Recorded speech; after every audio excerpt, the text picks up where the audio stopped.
Shalom saudara-saudara yang terkasih di dalam nama Tuhan kita Yesus Kristus. Tema renungan harian kita adalah hanya oleh kasih karunia. Mari kita buka firman Tuhan yang tertulis pada Yohanes 1 ayat 16. Mari kita baca bersama-sama. Karena dari kepenuhannya kita semua telah menerima kasih karunia demi kasih karunia. Demikian firman Tuhan. Kasih karunia atau anugerah berasal dari bahasa asli Ken, Ibrani atau Charis, Yunani.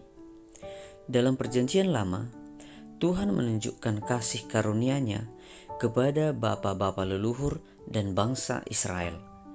Sedangkan dalam perjanjian baru, kasih karunia Tuhan ditunjukkannya dengan kehadiran Yesus Kristus untuk menyelamatkan manusia dari dosa dan hukuman kekal melalui pengorbanan Kristus di kayu salib.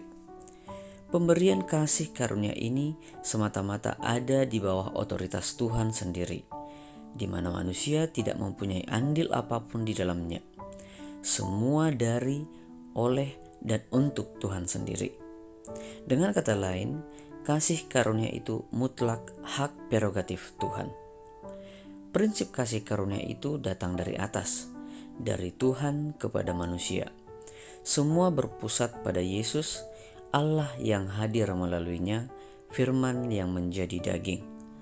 Allah yang mau mewujudkan relasi secara utuh dengan manusia, meski alip adalah risikonya.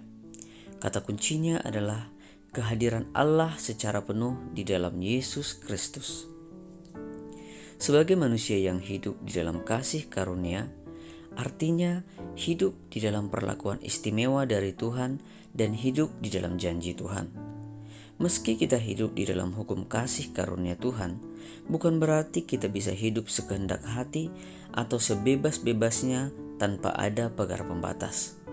Di dalam kasih karunia Tuhan, Ia memberikan rambu-rambu yaitu melalui firman-Nya, yang bila dilanggar, kita pun dapat kehilangan kasih karunia Tuhan itu.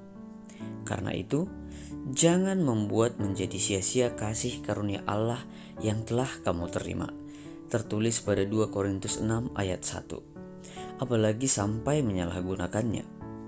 Menyalahgunakan kasih karunia berarti dengan sengaja melakukan pelanggaran dalam kesadaran dan pengetahuan akan kebenaran. Karena itu, marilah kita senantiasa mensyukuri kasih karunia Tuhan dan senantiasa hidup di dalamnya. Amin. Mari kita bersatu di dalam doa. Ya Tuhan, biarlah hidupku ini berlimpah kasih karunia demi kasih karunia selama-lamanya. Amin. Terpujilah nama Tuhan. Kristus mengubah yang hina menjadi mulia.